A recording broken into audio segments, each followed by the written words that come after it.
Olá, eu sou a professora Lídia. Nós estamos usando esse espaço para fazermos uma divulgação de pesquisas. Nós estamos desenvolvendo um projeto de extensão nesse ano de 2018 e o nome desse projeto é Produção e Divulgação de Poéticas de e sobre Negros. Nesse momento, o Leonardo fará a exposição dele. Olá! Ao longo de todo esse projeto, nós trabalhamos com alguns autores da chamada literatura afro-brasileira. Dentre esses autores, nós fizemos um recorte especial para a autora chamada Conceição Evaristo. Nascida em Belo Horizonte, viajou para o Rio de Janeiro, onde assumiu a docência, e desde 1990 publica seus textos nos Cadernos Negros. Uma autora consagrada com o Prêmio Jabuti em 2015, na categoria Contos, com o livro Olhos d'Água. Esta autora trabalha principalmente com a escrita afro-brasileira, permeada pela afrocentricidade, onde você recupera laços culturais entre Brasil e África e traços culturais entre essas duas realidades. Trabalhamos também com a autora na perspectiva dos poemas e analisamos principalmente um poema chamado Vozes Mulheres, onde ela demonstra traços de ancestralidade, onde ela demonstra as ligações existentes entre Brasil e África, o que nós, nos nossos trabalhos, chamamos de fundo semântico, que são justamente as raízes entre Brasil e África. Léo, uma especificidade da literatura evaristiana. Poderíamos elencar como especificidade dessa literatura o formato que ela dá ao narrador, o que nós denominamos nos nossos trabalhos narrador griótico, um narrador que trabalha com a memória, uma memória ancestral, uma memória que perpassa a cultura afro-brasileira e que a Conceição Evaristo, ao escrever, usa desta memória num processo que ela mesma chamou de escrevivência, né, que é escrever a relação cultural, social, histórica desse povo no seu texto. Esse narrador griótico faz este movimento de recuperar essa história e esta trajetória e escrevê-la, inscrevê-la no texto.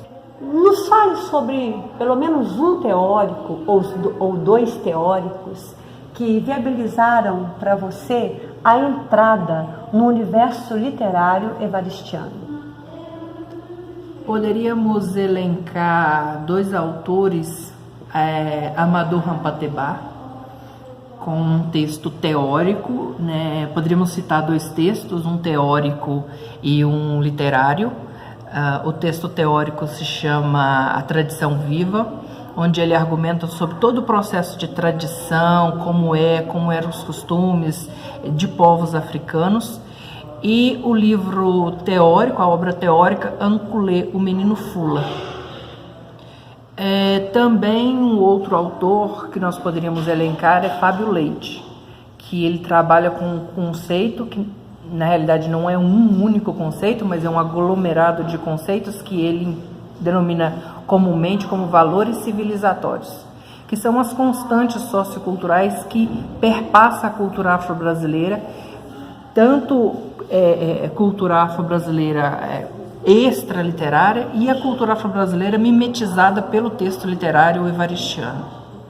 Então, para se entender a obra de Conceição Evaristo, é preciso que se tenha um conhecimento a priori de teóricos que abordaram questões de africanidades, é isso? Exatamente.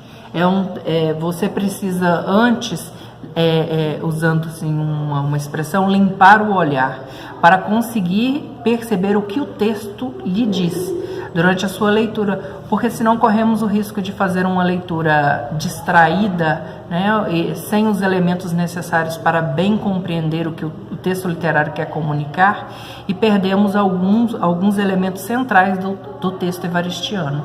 Então, para uma leitura mais de lazer da obra literária, não se faz necessário conhecimentos teóricos, mas para produções acadêmicas é indispensável o conhecimento de um assunto que ratifica o seu discurso, é isso?